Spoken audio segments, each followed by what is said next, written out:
Hello everyone, it is Erin Fletto here, and I am here to film another unpopular bullet journal slash art slash planner unpopular opinions video. So I asked all of you what your unpopular opinions were, and I'm gonna go ahead and read them out and react to them. I've already read some of these, and some of these are spicy and ones that are definitely unpopular in my book.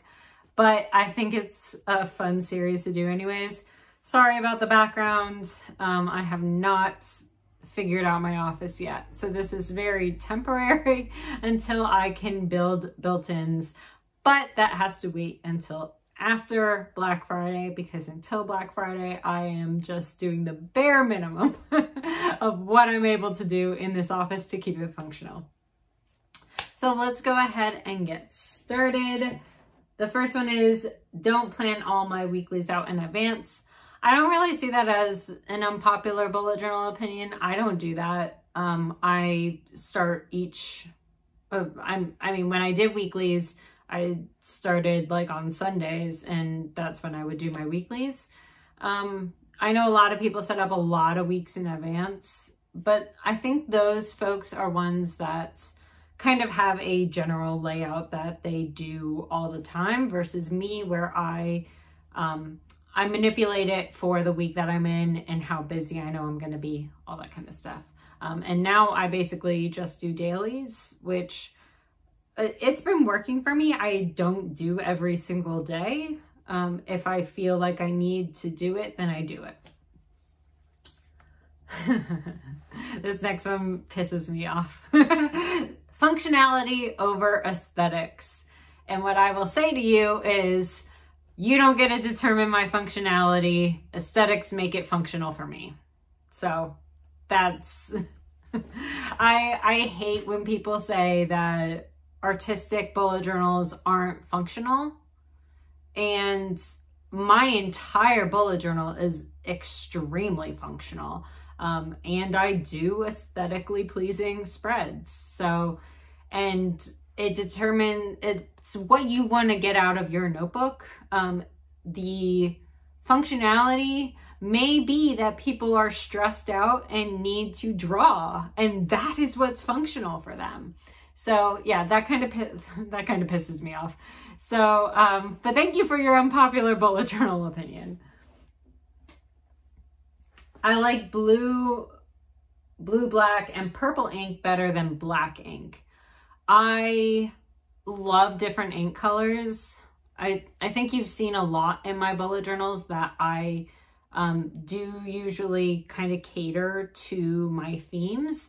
It just so happens that a lot of my themes lately, I've been using black pen, but I do like switching my ink colors up to fit the aesthetic. And when I was in a blackout journal, which I'm thinking about doing again, I don't know, my brain is trying to figure out what I'm doing for 2022 at this point. But when I was in a blackout, obviously you can't use black ink in a blackout. So I like a lot of different colors, and purple ink is the best ink. So I don't need to use stickers or doodles. They're fun, but I can just use pen. Totally cool. Honestly, I don't think that's an unpopular bullet journal opinion. I don't actually know a lot of people that use stickers in their bullet journal. I think that when you, I know people that use stickers in their bullet journal because they're using my stickers or planning with K, or, you know, some other popular sticker makers in their bullet journal.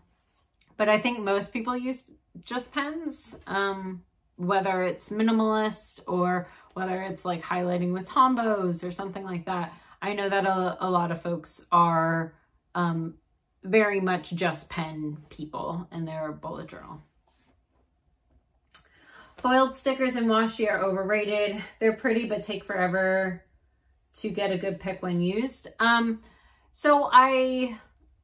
me, I don't think about that kind of stuff in terms of how it's going to photograph. I think about it in terms of it's gorgeous in my bullet journal and it makes me happy. I don't need it to photograph well. I've had the same issues with the metallic acrylographs that oh my God, the silver and the gold's metallic acrylograph are just absolutely stunning, but you can't get a freaking good picture of it. So for me, I like the foil because of like it, well, first of all, it's shiny and it's distracting, but I like it for how I'm using it in my bullet journal, not for pictures, if that makes sense. If you're doing everything to take pictures of it, honestly, then you kind of need to roll back and think about why you're bullet journaling. At least that's what keeps happening to me, is when I'm like, okay, well, I need to be able to make content out of this. And then I have to like kind of roll it back in my brain and be like, yes, but I need to do this for me. So that's the way I think of it. I don't care if it's perfect. My journal works for me. I don't work for it. Agree wholeheartedly. I don't think that's an unpopular bullet journal opinion. I think that's blanket. People need to stop getting in each other's business about what it is a bullet journal is and what it is for you. Cover pages serve no functional purpose. I think I've touched on this one before. It depends. I often do cover pages that are extremely functional. If I go into my notebook right now and go into October, it is one of the most functional cover pages that I've ever done. Sorry, I'm looking. It's one of the most functional pages I've ever done. It has an entire habit tracker. It has a to-do list. It has my, my self-care tracker, all that kind of stuff. And it's a cover page because it's a mood tracker. So I think it just depends on what you want it for. My September one wasn't so much, but most of the time it is. My November one is a calendar, so of course that cover page is functional for me. Junk journals just look like junk. I've never had a junk journal, so I don't know too much about it, so I can't really give a reaction so much to this because that's just not like, and I don't look at them on Instagram or anything like that, so I don't think I'm knowledgeable enough. But honestly, it's just like, okay, people can do what they want. If it's a junk journal and it's meant to be something and not a bullet journal, then I don't think it matters what it looks like.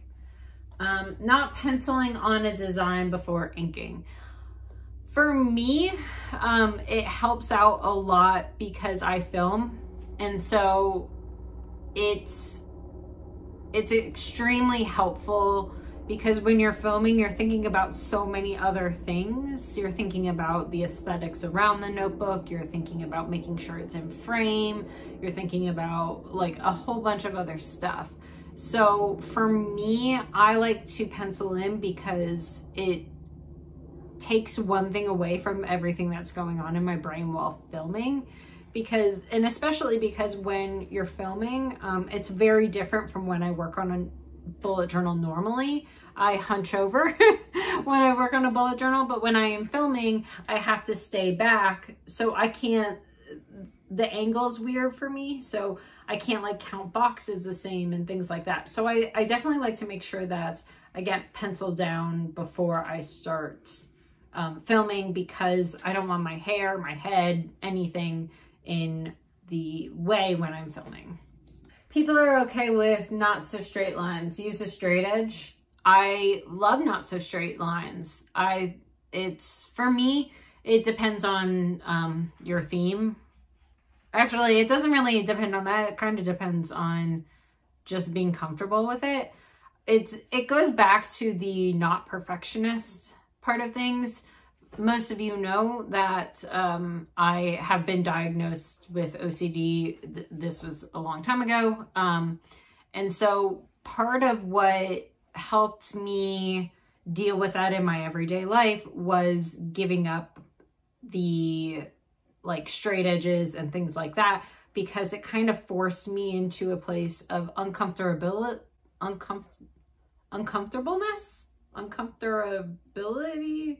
None of those words seem right. It made me uncomfortable. There we go. So it was kind of like cognitive behavioral therapy, that like I was addressing my extreme distaste for that type of stuff. And I don't know, it's, you know, to each their own. And I do think that a lot of themes cater much better to not straight lines or not perfect lines. I like them in some spreads. I don't like them in others. For example, the mood board theme that I just did for October, because there were straight lines everywhere, and that's how like a mood board is set out, or the mood board that I was using at least, I liked the fact that I could go in with a straight edge and do all of that. But for other themes, like more whimsical themes, I think that straight lines, it doesn't really fit. Like if I did a fairy lights, and I'll go ahead and show you, if I did fairy lights, I wouldn't want a straight line because I have all of these fairy lights and it's all, you know, curvy and stuff. I don't know. I'm laughing at myself and how I describe that. People apologizing in their plan with me videos. It's okay. No need to do that. We've all been there. Totally agree. I mean, I think it's out of habit because you are put in a position where people are looking at your stuff and you put it out there in the world. And so some people feel the need to comment on unnecessary things, I'm going to be honest. So your brain tries to get ahead of that, because a lot of us that do plan with me videos have been there before, that people said hurtful and unnecessary things when you're just trying to share your art with the world. So I think that might be a little bit of a reason that people do that, especially if you're kind of like what I'm doing in this video, where I'm like kind of rambling. I have had to steer back a little bit, how many times I would say sorry, because I start rambling, and some people like these types of rambly videos. So I know that for me personally, sometimes that I've done it, it's knowing that there might be a bad comment out there.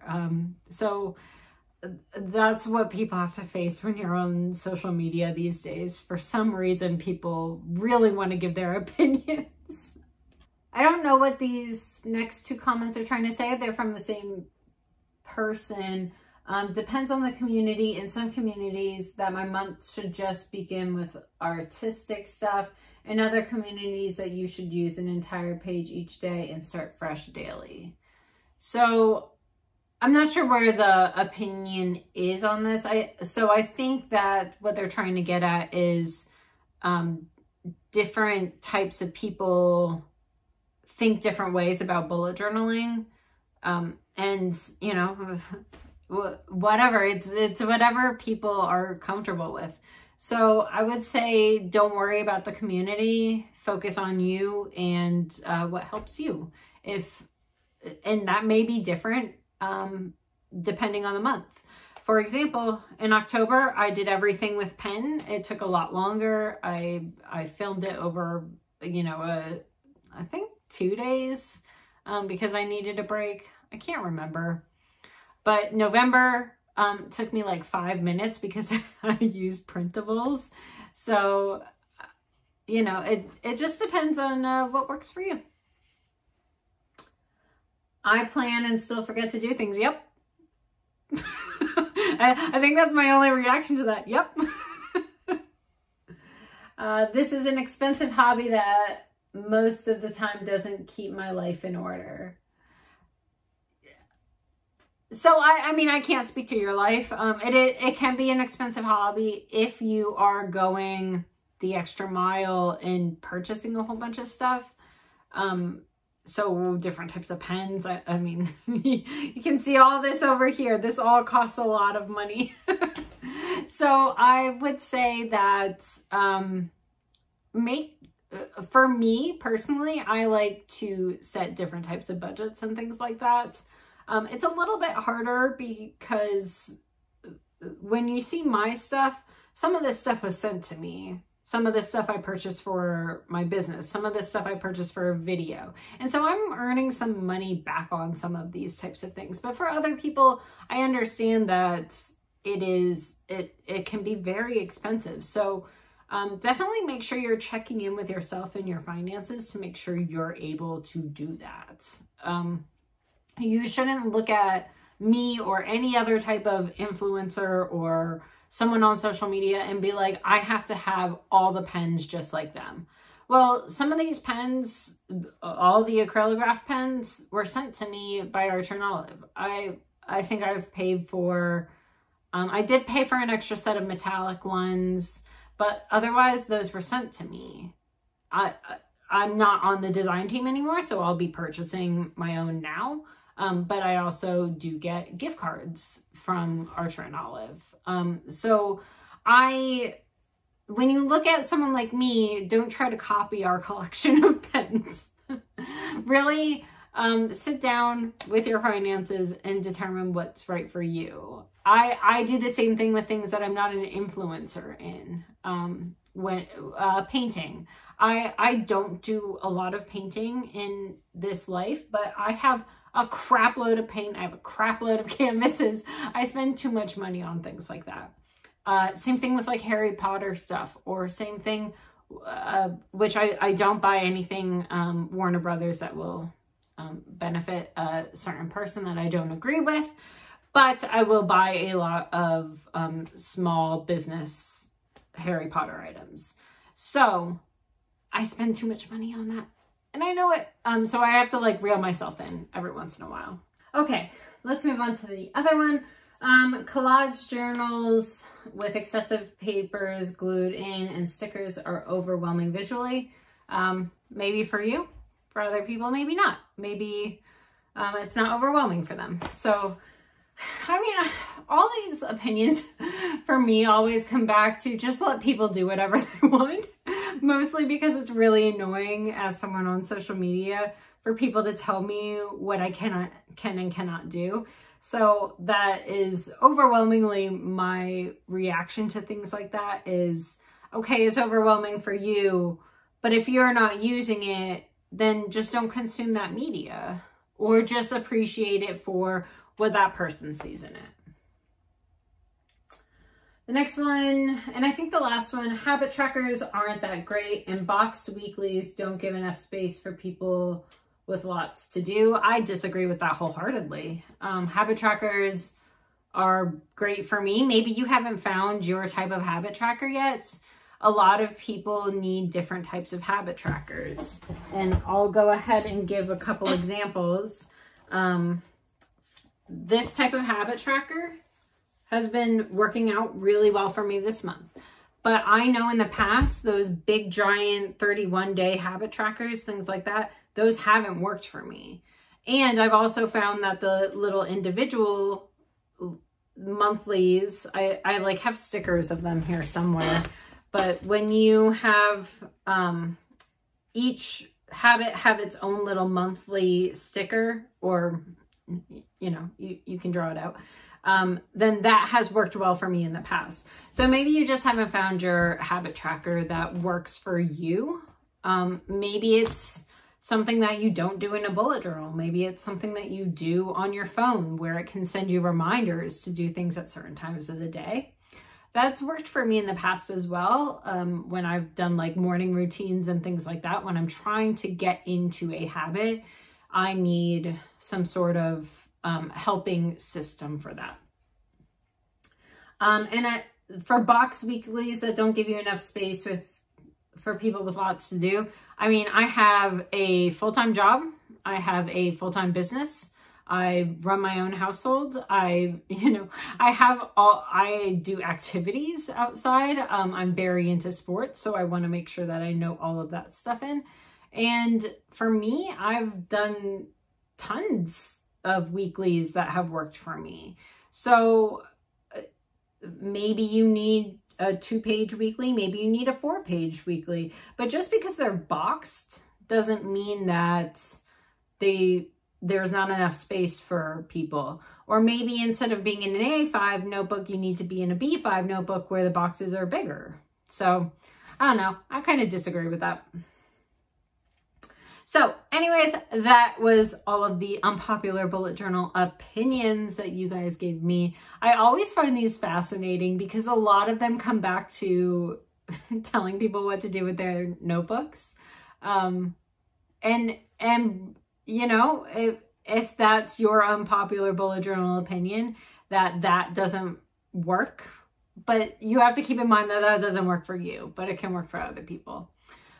So anyways, that's it. I hope you guys like this video and I will see you next time. Bye everyone.